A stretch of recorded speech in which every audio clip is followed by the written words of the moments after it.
ধন্যবাদ জানাচ্ছি। আপনারা 144 জনের মধ্যেও কষ্ট করে এসেছেন। নিশ্চয়ই আপনারা জানেন, আপনারা সাংবাদিকতা করেন, অনেক বিষয় আপনারা জানেন। তো আমি আজকে আসলে বোকা হয়ে গিয়েছিলাম যখন আমাদের পরিচিত দু একজন সাংবাদিক আমাকে ফোন করে জানিয়েছিল যে পটুয়াখালী জেলার ডিসির পক্ষ থেকে তাদেরকে নিরুৎসাহিত করা হচ্ছে যে এই সংবাদ সম্মেলনটি যেন কভার না করা হয়, কিংবা যেহেতু আমার বাসা চরবিশ্বাসে উপজেলা শহর থেকে একটু দূরে, আমি একটা রাজনৈতিক দলের প্রধান, আমি এই এলাকার সন্তান, এলাকা থেকে জনপ্রতিনিধি ভবিষ্যতে নির্বাচন করব।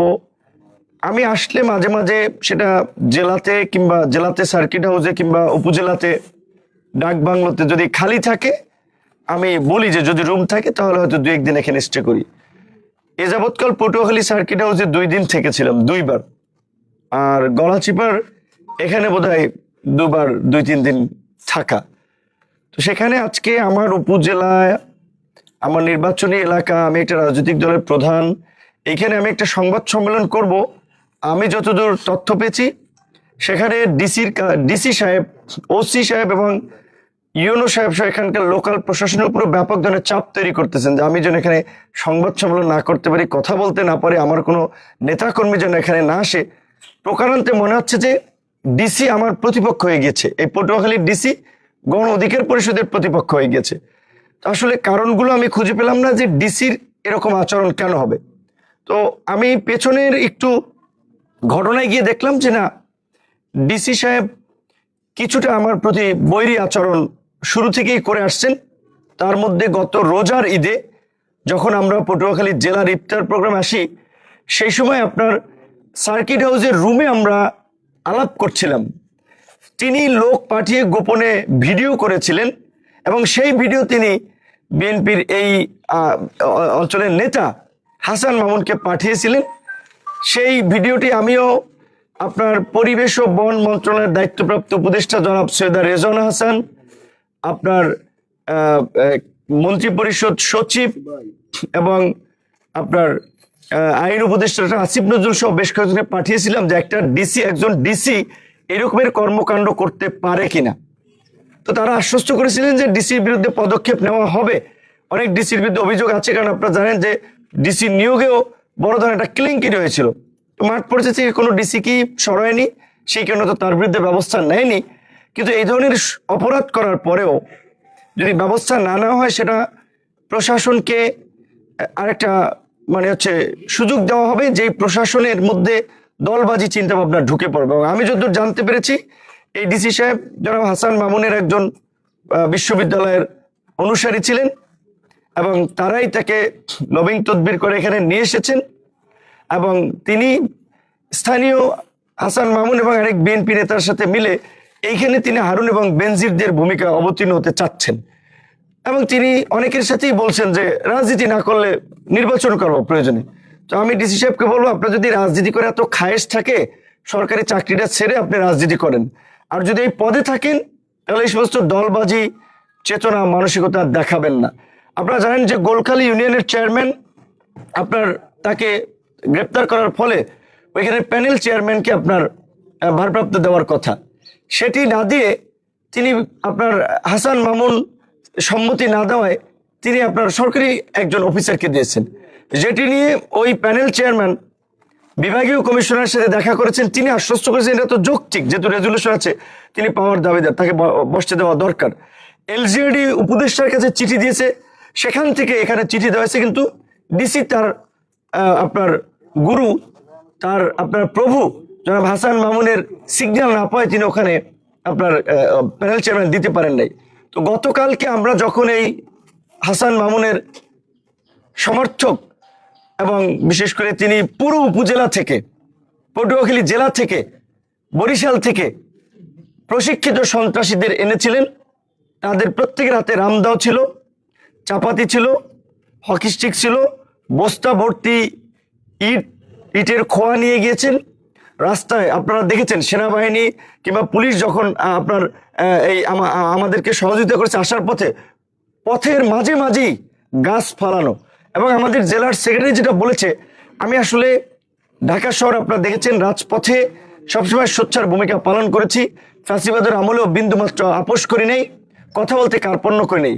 কিন্তু গতকাল থেকে একটা মানসিক ট্রমার মধ্যে আছি যে রাস্তায় এইভাবে গাছ ফালানো হয়েছে, এইভাবে ইট জড়ো করা হয়েছে, এবং এই যে পুরো জেলার, যেহেতু সে কেন্দ্রীয় বিএনপির সদস্য, তার তো একটা নেটওয়ার্ক আছে এবং ছাত্র রাজনীতি করেছেন, কাটা লাইনেও যোগাযোগ আছে।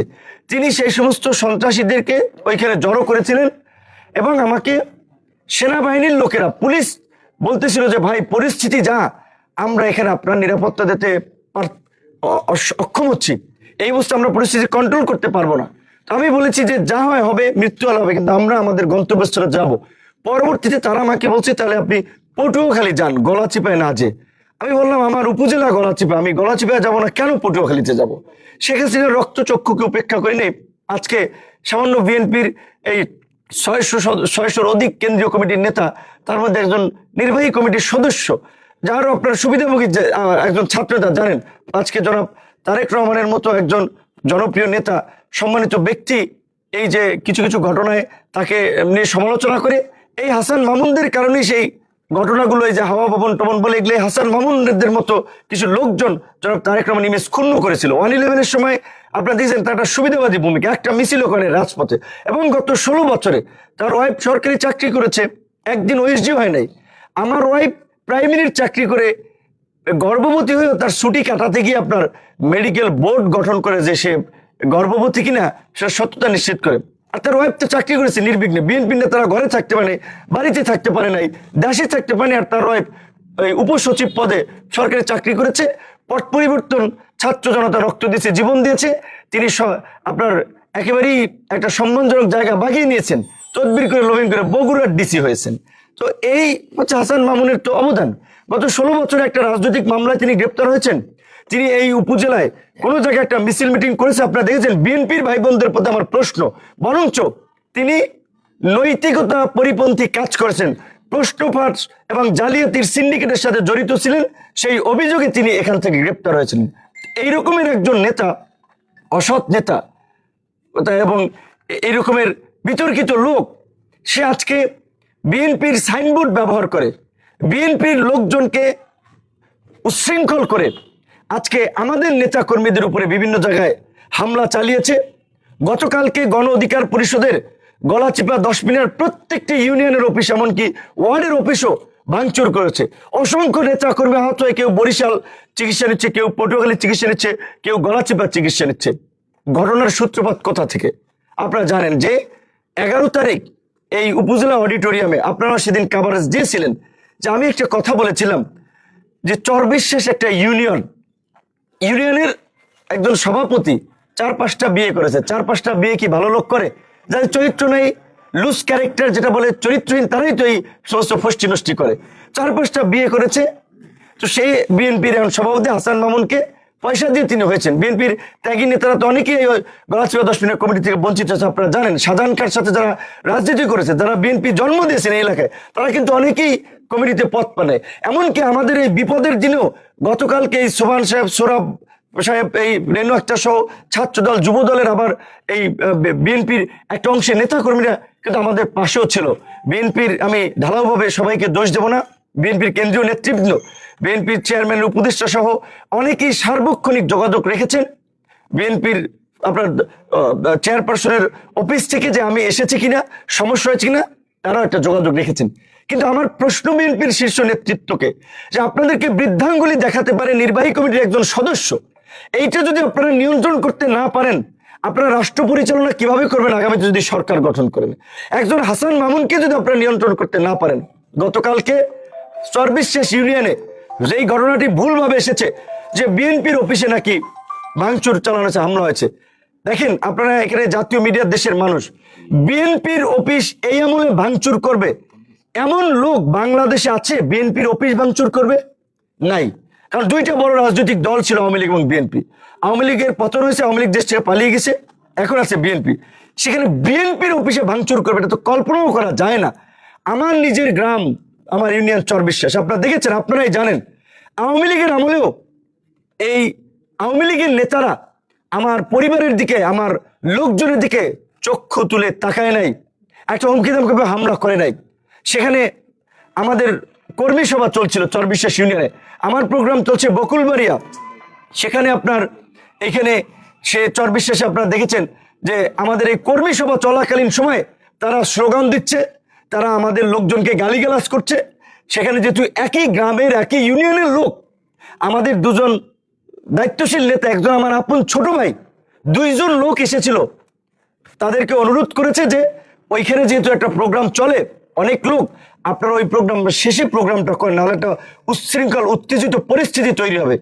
এই কথা বলার সাথে সাথে আমার ছোট ভাইকে এবং আরেকজন যে পাশে ছিল তাদেরকে এই আপনার ছাত্রদল যুবদলের লোকেরা বাকের বিশ্বাসের কথায় তারা চেয়ার দিয়ে মাথায় আঘাত করেছে, চেয়ার ছোড়াছুড়ি করেছে। এবং এইখানে যে সমস্ত বেশ কিছু লোকজনের নাম ফেসবুকে এসেছে, এরা বাকের বিশ্বাসের সাথেই রাজনীতি করে, আওয়ামী লীগের অনেকে কিংবা যুবলীগের অনেকে বাকের বিশ্বাসের সাথে রাজনীতি করে। তারাই এই ঘটনাটা ঘটিয়ে আমার ইমেজ ক্ষুণ্ণ করার জন্য, আমার এলাকায় একটা খারাপ মেসেজ দেওয়ার জন্য এই কাজটি করিয়েছে এবং এর সমস্ত নির্দেশনা দিয়েছেন হাসান মামুন।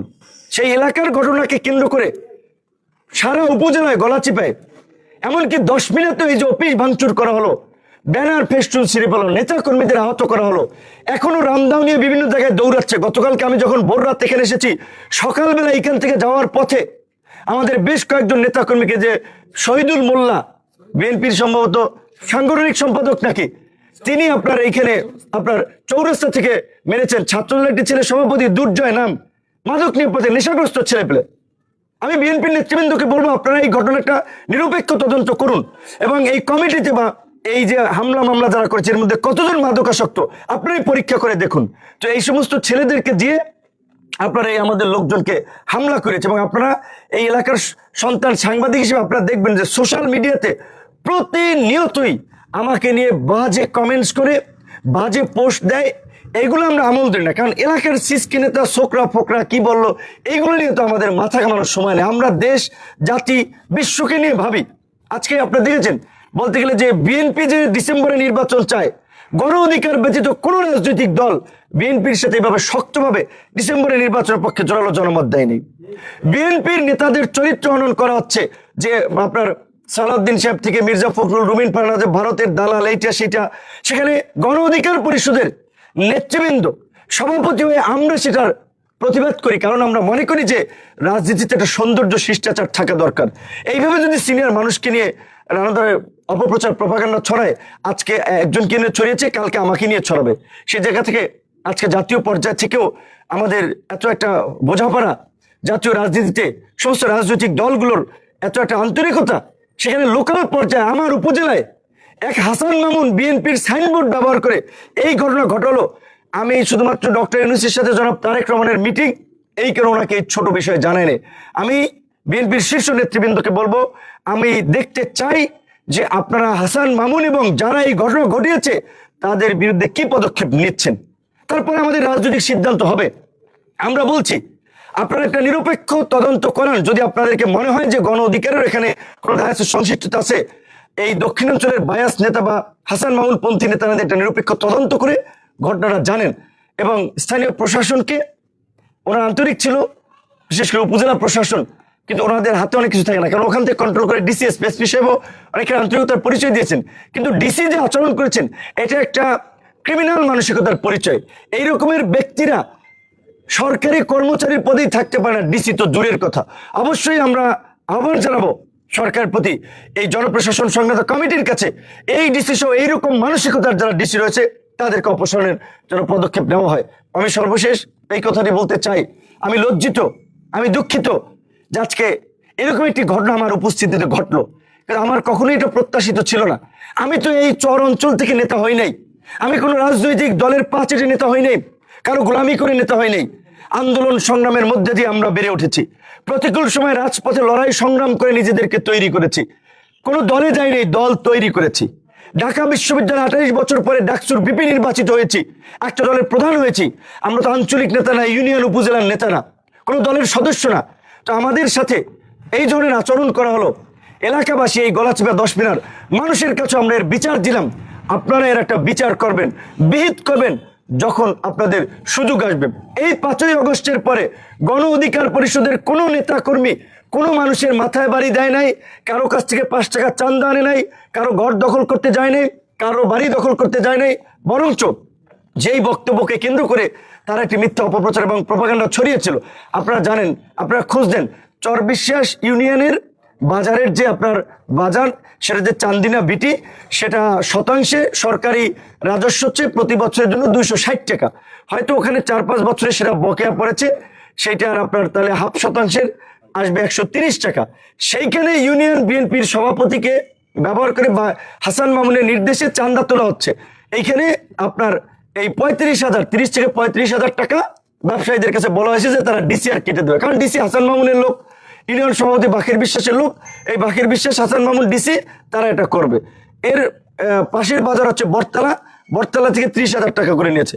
আপনারা খোঁজ দেন 30,000 টাকা কেন নিয়েছে এই বাজারের এই চান্দিনা বিটিগুলো থেকে, যে 130 টাকা করে হাফ ডেসিমেলে নেবে, সেখানে 35,000 টাকা করে নিচ্ছে। তখন এইটা নিয়ে আমি এইখানে কথার প্রসঙ্গে আমি বলেছিলাম যে যারা রাজনীতি করবে তারা নিজের পকেটের পয়সা খরচ করে জনগণের জন্য কাজ করবে, জনগণের বিপদে আপদে ছুটে যাবে। এই কথাকে কেন্দ্র করে তারা বলেছে যে আমি বিএনপি নেতাদের নিয়ে বক্তব্য দিয়েছি, কুরুচিপূর্ণ বক্তব্য দিয়েছি। আরেকটি কথা বলেছিলাম, গলাচিপার মাইটভাঙ্গা থেকে বদনাতলী পর্যন্ত আপনারা যারা চলাচল করেন আপনারা জানেন সড়কের কি বেহাল দশা। বলেছিলাম যে 3 জন ঠিকাদার নাকি চেঞ্জ হয়েছে, আমি শুনেছি 5ই আগস্টের আগে 2 জন, 5ই আগস্টের পরে নাকি এক বিএনপি নেতা নিয়েছে। তো নেতাদের কাজ হবে জনগণের দুঃখ কষ্ট লাঘবে কাজ করা, রাস্তাটা চলতে জনগণের কষ্ট হয়, এই কথা তো যে কোনো নাগরিকও বলতে পারে। এই দুটো কথাই তো দোষের কিছু না, কিন্তু এই কথাকে কেন্দ্র করে আমার নিজের জন্মস্থানকে কলঙ্কিত করার জন্য হাসান মামুন এই চরিত্রহীন লম্পট বদমাইশদেরকে দিয়ে চরবিশ্বাসে তাণ্ডব চালিয়েছে। এবং আজকেও সকালবেলা এই গলাচিপা থেকে লোক পাঠিয়েছে পটুয়াখালীতে, বরিশাল থেকে, যে ওই চর আমার এলাকা, ওইখানে আমাদের আত্মীয় স্বজন আমাদের নেতা কর্মীদের উপরে হামলা মামলা চালানোর জন্য। আজকে গলাচিপার অলিতে গলিতে আমাদের নেতা কর্মীদেরকে যেখানে পেয়েছে হামলা মারধর করেছে। আমি পরিষ্কারভাবেই বলছি যে এখন পর্যন্ত গণ অধিকার পরিষদ কোন রাজনৈতিক দলের সাথে গাঁটছাড়া বাঁধে নাই, রাজনৈতিক জোট তৈরি হয় নাই। আমরা দেখতেছি স্বাভাবিকভাবেই আমরা যে ফ্যাসিবাদের বিরুদ্ধে, যে জালেমদের বিরুদ্ধে যুদ্ধ করে জীবন দিয়ে রক্ত দিয়ে এই পরিবর্তন এনেছি, ভবিষ্যতে কোনো ফ্যাসিস্ট তৈরি হবে, জালেম হামলাও নাকি ইতিমধ্যে দিয়ে দিয়েছে আবার আমাদের নামে।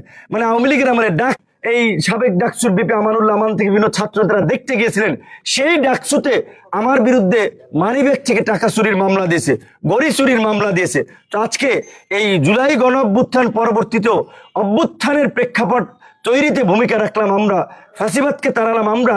আজকে এই পরিস্থিতিতেও এলাকায় আজকে আমাদেরকে অবরুদ্ধ করে রাখা হয়, আমাদের নেতা কর্মীদেরকে দাঁড়াতে দেয় না, গণসংযোগ করতে দেয় না, প্রচার করতে দেয় না। এবং আপনাদেরকে একটা কথা বলে রাখি, এই বিষয়গুলো সবার জানা দরকার। ঈদের আগে আমাদের যুব অধিকার পরিষদের এক নেতাকে বেধড়ক হঠাৎ করেই আপনার থানার সামনে ওসির উপস্থিতিতে মারধর করেছে। পরে হাসান মামুন ফোন করে সেই ঘটনাকে আপনার ধামাচাপা দিয়ে মিনিমাইজ করেছে। আমাদের বদনা এই রতনদী তালতলির এক নেতাকে মেরে আপনার চক্ষু কালো করে দিয়েছে। হসপিটালে চিকিৎসাধীন অবস্থায় উপজেলার নেতৃবৃন্দ যারা, তারা একটা সমঝোতার স্বাক্ষর নিয়েছে। আমি যখন এই জেলাতে প্রথম আসি এই অভ্যুত্থানের পরে 6 সেপ্টেম্বর, সেদিন আমি পটুয়াখালীতে প্রকাশ্যে বক্তৃতায় বলেছিলাম, আমখলা থেকে আসার পথে এই হাসান মামুনের লোকেরা আমার নেতা কর্মীদের উপরে আক্রমণ করেছিল। তো হাসান মামুনের যে আচরণ, এইটা কিন্তু এই আজকে একদিনে ঘটে নাই, 2 দিনে ঘটে নাই, এইটা কিন্তু এই অগস্টের পরে বিশেষ করে বিএনপি আমাদেরকে আশীর্বাদের পরিবর্তে যে একটি অভিশাপের চিঠি দিয়েছে, সেই চিঠির কারণেই আসলে আমাদের সাথে হাসান মামুন এই সাংঘর্ষিক পরিস্থিতিটা তৈরি করে রেখেছে।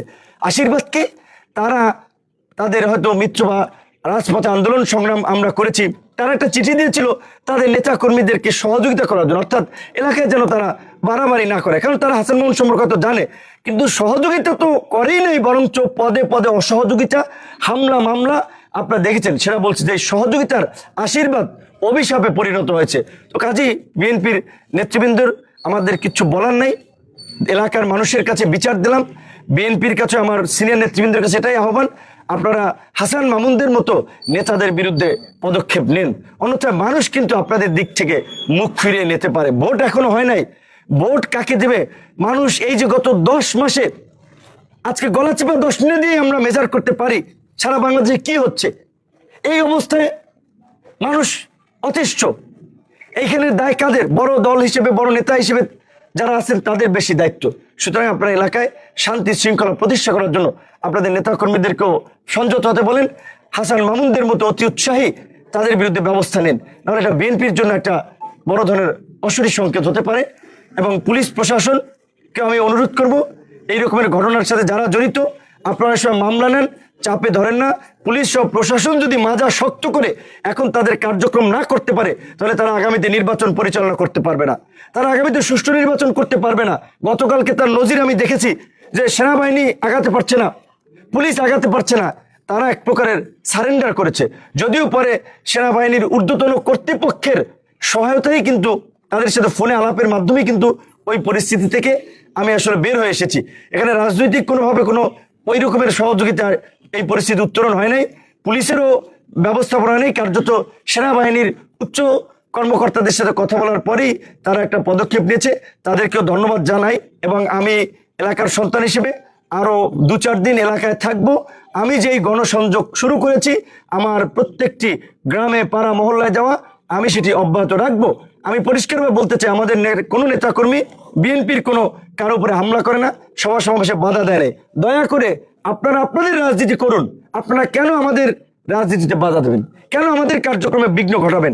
এই ধরনের হীন কর্মকাণ্ড থেকে আপনারা ফিরে আসেন। ধন্যবাদ আপনাদেরকে। যদি আপনাদের আর কোনো প্রশ্ন না থাকে, কর্মসূচি বা প্রোগ্রাম আছে কিনা? প্রোগ্রাম আমি তো বিশেষ করে আসলে আপনার আগে কখনো এইভাবে এলাকায় সব জায়গায় যাওয়া হয়নি, এখন কিন্তু বিভিন্ন জায়গায় গণসংযোগ করছি। কালকে আমার আজকে তো 10 মিনিটের প্রোগ্রাম ছিল, যেহেতু 144 যারা জারি করেছে, এখন আমরা আইন প্রণেতা হিসেবে সংসদে যেতে চাই, আইন বানাতে চাই, দেশে স্থিতিশীলতা শান্তি শৃঙ্খলার কথা বলি, আইনের প্রতি তো আমাদের শ্রদ্ধাশীল হতে হয়। সেই কারণে আমি আইনের প্রতি শ্রদ্ধা দেখি আমি আজকে আমার কর্মসূচি স্থগিত করেছি, যে 144 জনের কারণে। আগামীকালকে আমার 10 মিনিটের কর্মসূচি আছে, পরের দিন পটুয়াখালীতে কর্মসূচি আছে। এবং এর মধ্যে যেহেতু আমার একেবারে নিজের জন্মভূমি গ্রাম চরবিশ্বাস, সেখানে একটা তাণ্ডব চালিয়েছে, আমার আপন ছোট ভাই আহত হয়েছে, সমস্ত অফিসগুলো ভেঙে তছনছ করেছে। এই যে সমস্ত জায়গায় অফিসগুলো ভেঙে তছনছ করেছে, এগুলো আমি পরিদর্শন করে তারপরে আমি ঢাকায় যাব। যদিও ঢাকায় আগামীকালকে যাওয়ার পূর্ব নির্ধারিত আসলে সূচি ছিল, কিন্তু এলাকার যে পরিস্থিতি ঘটে গিয়েছে, আমাদের নেতা কর্মীদেরকে আমি বিপদের মধ্যে রেখে, দুর্যোগের মধ্যে রেখে আমি তো পালিয়ে যাওয়ার পাত্র না, আর আমি যেতে পারি না। আমি এলাকার পরিবেশ স্বাভাবিক দেখতে চাই, এলাকার শান্তি শৃঙ্খলা দেখতে চাই, তারপরেই আমি ঢাকায় মুভ করবো। ধন্যবাদ। আপনার দলের প্রধান হিসেবে আপনার দল থেকে আরো দলের নেতা নেতৃবৃন্দ আছে, তাদের নিয়ে কি আপনার কোনো পরিকল্পনা এই বিষয় নিয়ে আছে? না, এখন ইতিমধ্যেই এই যে প্রত্যেকটা ইউনিয়ন অফিস ভাঙচুর করেছে, অসংখ্য নেতাকর্মী আহত হয়েছে, 2টা মোটরসাইকেল জ্বালিয়ে দিয়েছে, 5-7টা মোটরসাইকেল ভাঙচুর করেছে। এই ঘটনাগুলোর আমার একটা মামলা আমরা বলেছি নেতাকর্মীদেরকে, যে এখানে যে ঘটনাগুলো ঘটছে সেগুলো তথ্য প্রমাণ সংগ্রহ করে আপনারা মামলা করেন, কারণ নাহলে তো আপনারা অনিরাপদ। মামলা করে আপনারা প্রশাসনের কাছে সহায়তা চান। তবে আমি আসলে গতকালকে থেকে আমি ফোনে এক প্রকার যোগাযোগ বিচ্ছিন্ন ছিলাম, যেখানে আমাদের নেতৃবৃন্দের সাথে ওইভাবে যোগাযোগ করতে পারিনি। তাৎক্ষণিকভাবেই আমাদের শীর্ষ নেতৃবৃন্দ থেকেও বিএনপির শীর্ষ নেতৃবৃন্দের সাথে যোগাযোগ করা হয়েছে। আমরা বিএনপির শীর্ষ নেতৃবৃন্দের ভূমিকা দেখেই আমাদের পরবর্তী করণীয় এবং কর্মকৌশল ঠিক করব। তবে আমরা চাই যে রাজপথের আন্দোলন সংগ্রামের সহযোগী বন্ধু প্রতিম সংগঠন হিসেবে বিএনপি এই ঘটনায় শক্ত পদক্ষেপ নিয়ে একটা দৃষ্টান্ত স্থাপন করবেন।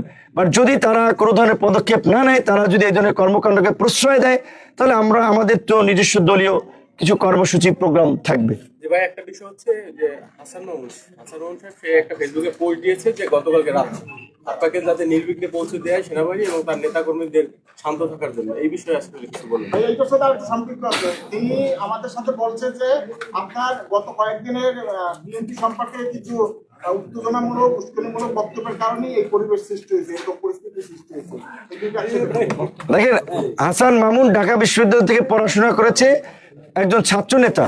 তো রাজনীতিবিদদের তো সমালোচনা শুনতে হবে। আমাকে নিয়ে তো কত বাজে ধরনের কুরুচিপূর্ণ মন্তব্য করে, আমি তো কারো মাথায় বাড়ি দিতে যাই না। আর বিএনপি একটা বৃহৎ রাজনৈতিক দল, যাদের সরকার গঠনের সম্ভাবনা আছে, সেখানে বিএনপির ভালো কাজ নিয়ে প্রশংসা, খারাপ কাজ নিয়ে সমালোচনা থাকবে। আমি এটা গতানুগতিক একটা কথা বলেছে, আওয়ামী লীগের আমলে এরকম বলতো যে নেত্রীকে নিয়ে কটূক্তি করেছে, বঙ্গবন্ধুকে নিয়ে কুরুচিপূর্ণ কথা বলেছে, তাই তারা হামলা করেছে। এই পটুয়াখালীর এই যে আজকে হাসান মামুন যে বীরত্ব দেখিয়েছেন, বিপি নূরকে অবরুদ্ধ করে তার নেতা কর্মীদের বীরত্ব দেখেছেন, তিনি বীর পুরুষ। তো এই বীর পুরুষেরা তো গলা চিপায় 16 বছরে 16 দিন মিছিল করতে পারে নাই। পটুয়াখালীতে তো একটা প্রোগ্রাম করতে পারে, আপনারা দেখেছেন যে গরু ছাগলের মতো প্রোগ্রাম মিছিল নিয়ে এসে পিটাইয়ে তাদেরকে ওইখান থেকে বিতাড়িত করছে। তো ওই বীরত্ব তো তারা পটুয়াখালীতেও দেখাতে পারে না। আজকে ছাত্রদলের ছেলেরা, যেখানে এই ছাত্রদলের কেন্দ্রীয় সভাপতি এই রাকিব নাসির, তারা জানে ঢাকা বিশ্ববিদ্যালয় থেকে কিভাবে তাদের সাথে নিয়ে কাঁধে কাঁধ মিলিয়ে ছাত্রলীগের বিরুদ্ধে লড়াই করেছি। সে আজকে উপজেলার ছাত্র দলের নেতা কিংবা জেলার ছাত্র দলের এই সমস্ত নেতারা আমাদের নিয়ে বাজে কথা বলে। এবং আপনি যেই কথাটি বলেছেন, এই কথার মধ্যেই এই ঘটনার ইঙ্গিত নিয়ে তো হাসান মামুনকে, বিপিনুরকে সুরক্ষা দেওয়ার, তার নেতাকর্মীদেরকে সরে যাওয়ার বা বিশৃঙ্খলা না করার, তাহলে তিনি নির্দেশ দিয়েছেন, যেই কারণে আবার তিনি সেটা প্রত্যাহার করছেন। তো ঘটনা তো তিনি ঘটাচ্ছেন। তিনি যে মিনিটে মিনিটে ফেসবুকে পোস্ট দিচ্ছেন সেনাবাহিনী যাচ্ছে, সহযোগিতা করা হবে। হাসান মামুন কে এলাকার এমপি না মন্ত্রী? হাসান মামুন কে? বিএনপির ছোট্ট একটা অংশের প্রতিনিধিত্ব করে। বিএনপির এখানে আরো অনেক নেতাকর্মী আছে যারাই হাসান মামুনের বিরুদ্ধে, এবং তাদের মধ্যেই সংঘর্ষ প্রায় লেগে থাকে। এই বাকির বিশ্বাসের বিরুদ্ধেও কিছুদিন আগে বাকির বিশ্বাসী বিএনপির লোকেরা তাকে মারধর করেছে, তারা বিএনপির আরেক গ্রুপের সাথে তাদেরকে মারধর করেছে। সেখানে তিনি এটা হচ্ছে অযাচিত এবং এটা উপযাজক হয়ে এই সমস্ত কথাবার্তা বলে নিজেদের হিরোগিরি হ্যাডামগিরি দেখাচ্ছেন। তো এই হিরোগিরি হ্যাডামগিরি অনেক আওয়ামী লীগের নেতারাও দেখিয়েছে, পরে তো দেখেছেন তাদের পরিণতি কি হয়েছে, দেশেও থাকতে পারে নাই। একসময় প্রকাশ্যে বক্তব্য বলছিলাম, গুলিস্তানে মজিব কোট কেনার লোক থাকবে না, মজিব কোট পরে রাস্তায় কেউ বের হবে না। তো কাজে এই যে আজকে হাসান মামুনের সাথে যারা লাফাচ্ছে কিংবা হাসান মামুনের মতো যাদের আচরণ, আপনাদেরকে সাক্ষী রেখে বললাম, তাদের পরিণতিও আপনারা দেখবেন। এই দেশের মানুষ কাউকে ক্ষমা করে না। নির্বাচন তো আগামী আসতেছে, নির্বাচনে ব্যালটই তার জবাব মানুষ দেবে। ধন্যবাদ ভাই 144 ধারা জারি সম্পর্কে কিছু বলবেন কি? 144 ধারা আসলে এটা হচ্ছে এখন মানে বলতে গেলে তো মনে হচ্ছে যে আমার প্রোগ্রাম থামানোর জন্য 144 ধারা দিয়েছে। কারণ হচ্ছে এখানে হাসান মামুন তো ধরেন সে তো এলাকায় নাই, আর সে যদি এলাকায় থাকে সে তার প্রোগ্রাম করবে। যেমন আমি 10 মিনিট প্রোগ্রাম করি, এইটা একটা রাজনৈতিক শিষ্টাচার যে একজন দলের নেতা বা একটা দল যদি এক জায়গায় প্রোগ্রাম করে আরেকটা দল কাছাকাছি প্রোগ্রাম না করে, তো তাহলে তারা এখানে প্রোগ্রাম না করলেই তো হয়। আমাদের অফিস ভাঙচুর হয়েছে, আমাদের নেতা কর্মীদের উপরে হামলা হয়েছে, তার প্রতিবাদে আজকে বিকাল 4টায় মিছিল ছিল, সেখানে 144 যারা দিয়েছে। কারণ হাসান মামুনের লোকেরা সেখানে হামলা করবে, পুরো গলা চিপায় অস্ত্রশস্ত্র জোগাড় করেছে। এখন প্রশাসন তাদের দায় এড়াতে এই হাসান মামুনের সন্ত্রাসীদেরকে নিবৃত্ত করতে না পেরে 144 যারা জারি করেছে। এটা প্রশাসনের অক্ষমতা, প্রশাসনের দুর্বলতা, এবং এই দুর্বলতাগুলো যদি প্রশাসন কাটিয়ে উঠতে না পারে, তাহলে এই প্রশাসনকে দিয়ে কোনোভাবেই আগামীতে একটা সুষ্ঠু নির্বাচন সম্ভব নয়। এটা কিন্তু দেশের মানুষ এখন পরিমাপ করছে, কথা বলছে। যেখানে আমার